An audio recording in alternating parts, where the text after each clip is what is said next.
करके असत्य बातें परोसी गई। अपने देश को चलाएंगे, सहमति बनाकर चलाएंगे। ये स्पर्धा है, कोई आपस का युद्ध तो है नहीं। चुनाव लड़ने में भी एक मर्यादा होती है। ऐसे से देश कैसे चलेगा भाई? मणिपुर चल रहा है, कौन उस पर ध्यान देगा? त्राही त्राही कर रहा है।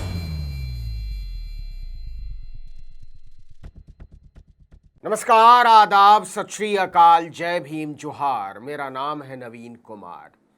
आरएसएस ने सीधे सीधे नरेंद्र मोदी को अल्टीमेटम दे दिया है कि बकवास पर लगाम दीजिए, काम पर ध्यान दीजिए और विपक्ष को सलाम कीजिए, वरना हमें आपका कुछ इंतजाम करना पड़ेगा।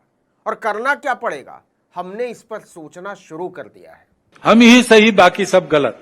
अब उसको ठीक करना पड़ेगा, क्योंकि वो आध्यात्मिक नहीं है। इन विचारधाराओं में जो अध्यात्म है उसको पकड़ना पड़ेगा। पैगंबर साहब का इस्लाम क्या है, सोचना पड़ेगा। ईसा मसीह की ईसाईयत क्या है। तीसरी बार प्रधानमंत्री की शपथ लेने के बाद इतरा रहे नरेंद्र मोदी को ऐसी उम्मीद तो हरगिज नहीं रही होगी कि संस्कृति के जिस स्कूल से पढ़कर निकले हैं उसका वाइस चांसलर उन्हें 5वीं क्लास में 2 बार फेल हो चुके बच्चे की तरह ट्यूशन देगा कि तुम किसी काम के नहीं हो, तुम्हारे बस का नहीं है, कुछ तो हमारी इज्जत का ख्याल करो, वगैरह वगैरह।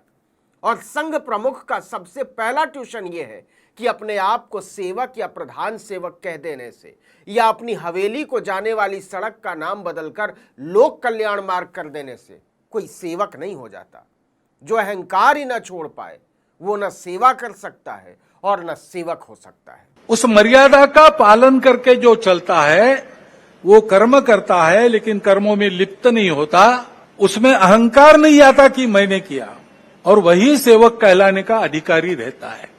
ये तो कुछ भी नहीं। अगर शब्दों के चयन पर न जाएं तो मोहन भागवत ने हुजूर को सीधे सीधे परम अहंकारी कहा है, परम झूठा कहा है, परम क्षुद्र कहा है और परम मर्यादा विहीन कहा है, परम नाकारा कहा है। मणिपुर चल रहा है, कौन उस पर ध्यान देगा? अब 1 साल से मणिपुर शांति की राह देख रहा है। जरा सोच कर देखिए, मोहन भागवत ने क्या कहा है। उन्होंने सीधे कहा है कि मोदी भारतीय लोकतंत्र के नीरो हैं, जो पूरे साल भर से अपने देश के एक हिस्से को आग में जलता देखते हुए मस्त राजमहल में विलास कर रहे हैं, राजकीय विमान से विहार कर रहे हैं और लोकतंत्र में राजतंत्र के मजे लूट रहे हैं। कौन उस पर ध्यान देगा?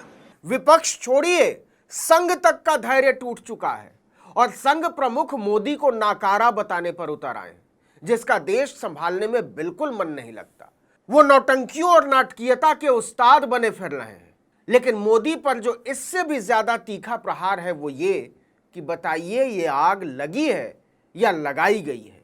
गौर कीजिएगा कि पहले 10 साल शांत रहा, पुराना गन कल्चर समाप्त हो गया ऐसा लगा, और अचानक जो कलह वहां पर उपज गया या उपजाया गया, उसकी आग में अभी तक जल रहा है, त्राही त्राही कर रहा है। मोहन भागवत इस बात को अलग से रेखांकित करते हैं कि मोदी ने मणिपुर को जलने दिया, जलता हुआ देख रहे हैं और अभी भी अपने आलस्य, अपनी संवेदनहीनता और अपने आराम के दड़बे से बाहर निकलने को राजी नहीं है।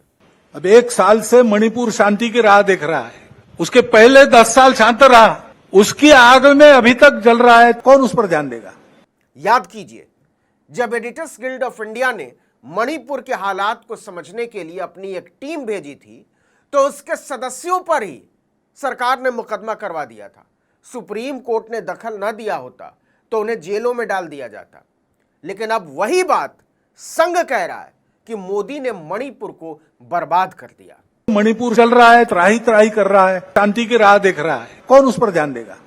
अपने ही घर के अंदर से इस तरह के बयान तब आते हैं जब नीयत में खोट नजर आती है। और यह खोट केवल मणिपुर को लेकर नहीं है, देश को लेकर पूरी सोच में है, राजनीतिक व्यवस्था को लेकर है। और मैं के बड़बोलेपन ने अगर सबसे ज्यादा किसी को खोखला किया है तो खुद बीजेपी को। और चुनाव प्रचार की या चुनाव में जो होता है उसकी बात ऐसी है, और उसमें 2 पक्ष रहते हैं, इसलिए स्पर्धा रहती है। स्पर्धा रहती है तो दूसरे को पीछे करने का, स्वयं को आगे बढ़ाने का काम होता ही है, होना ही चाहिए, परंतु उसमें भी एक मर्यादा है, असत्य का उपयोग नहीं करना। मोहन भागवत ये ट्यूशन किसको दे रहे हैं आप समझ ही गए होंगे, लेकिन इसकी जरूरत क्यों पड़ी? खुद भाजपा के अंदर के लोग कह रहे हैं कि भाजपा की दुर्गति की सबसे बड़ी वजह ही है मोदी का अहंकार, मोदी का मैं ले डूबा। ये मोदी सरकार है, ये मोदी की गारंटी है, ये मोदी का वादा है, मोदी नहीं सोता, मोदी जागता रहता है, मोदी नहीं छोड़ता, मोदी बायोलॉजिकल नहीं है, मोदी का परिवार, मैं हूं मोदी, चलो चले मोदी के साथ, वगैरह वगैरह। 2014 के बाद से भाजपा तो खत्म ही होती चली गई। भाजपा का मतलब केवल बिल्डिंग बच गई और संघ तो मोदी का पुछल्ला बनकर रह गया। लेकिन जब नतीजे आए तो मोहन भागवत ने कहा कि शिष्य को सियासत तो सिखानी पड़ेगी। चुने क्यों जा रहे लोग संसद में जाएंगे, बैठकर अपने देश को चलाएंगे, सहमति बनाकर चलाएंगे। हमारे यहाँ तो परंपरा सहमति बनाकर चलने की है। काम करने वाला उस मर्यादा का ध्यान रखता है। तो किसने तोड़ी मर्यादा? किसको मर्यादा का विध्वंसक कह रहा है संघ, और वो भी ऐलानिया तौर पर? आप भी इसे जानते हैं और समझते हैं। और मोहन भागवत ने केवल मर्यादा का विध्वंसक ही नहीं कहा है, झूठा भी कहा है। एक ऐसा नायक जिसका तिलिस्म झूठ और फरेब की क्षुद्रताओं पर टिका हुआ है। हम बहुमति का आसरा लेते हैं, उसके लिए स्पर्धा चलती है। इस स्पर्धा है, कोई आपस का युद्ध तो है नहीं। टीवी चैनलों के चाटक पत्रकारों को संघ प्रमुख के इस रौद्र रूप पर काट मार गया है। लेकिन भागवत यही नहीं रुकते, चेतावनी पर उतर आते हैं और कहते हैं कि हमें इस झूठ से नफरत है और आपको इससे बाज आना होगा। बिना कारण संघ जैसे संगठनों को भी उसमें खींचा गया। टेक्नोलॉजी का सहारा करके असत्य बातें परोसी गई, नितांत असत्य। आपने पूरे चुनाव के दौरान गौर किया हो तो मोदी कुछ जरूरी सवालों से बुरी तरह भागते नजर आए। उन्हें लगता रहा कि अगर वो बेरोजगारी दूर करने में अपने निठल्लेपन पर बात नहीं करेंगे तो बात ही नहीं होगी। उन्हें लगता रहा कि अगर वो महंगाई पर काबू पाने में अपने निठल्लेपन पर बात नहीं करेंगे तो कहीं बात ही नहीं होगी। और केवल चुनाव में ही क्यों, पिछले 10 साल का रिकॉर्ड उठाकर देख लीजिए, मैं, मेरा, मुझमें और मुझसे, कि भारत के बाहर के विचारों में जो हम ही सही बाकी सब गलत है, उसको छोड़ो। जो हैरानी की बात है वो ये कि मोदी की मानसिकता की धज्जी अब खुद संघ उड़ा रहा है।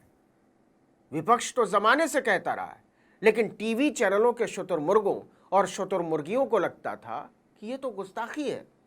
एक शुतुरमुर्गी तो कहती है कि मोदी को मैं बचाऊंगी, जैसे मोदी प्रधानमंत्री नहीं, झुमरी तिलैया के वार्ड नंबर 71 के कॉरपोरेटर हों। लेकिन अब तो खुद मोदी का पितृ संगठन राष्ट्रीय स्वयंसेवक संघ कह रहा है कि आपने विपक्ष के साथ दुश्मन की तरह सलूक किया। वास्तव में संसद क्यों है और उसमें दो पक्ष क्यों है? इसलिए है कि दोनों पहलू उजागर हो। किसी भी सिक्के के दो पहलू रहते हैं, ऐसे किसी भी प्रश्न के दो पहलू रहते हैं। एक पक्ष एक पहलू का विचार करता है तो दूसरे पक्ष ने दूसरा पहलू उजागर करना है, ताकि जो होना है वो पूर्णतः ठीक हो।